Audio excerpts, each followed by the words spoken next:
laging bukas. Tingnan mo, inilagay ko sa harapan mo ang isang pintong bukas na hindi maisasara ng sinuman. Pahayag 3:8.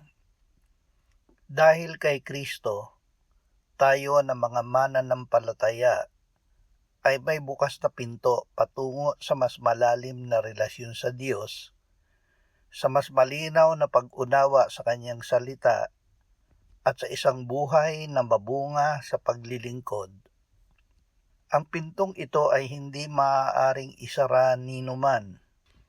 Ang papasok dito sa pamamagitan ni Kristo ay hahantong sa tahanang inihanda niya para sa atin sa langit.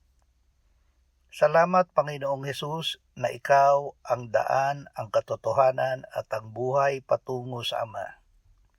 Salamat na Ikaw ang pinto at sa pamamagitan mo ay nakalalapit kami ngayon sa Ama.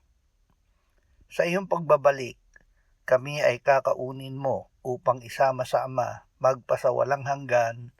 Amen.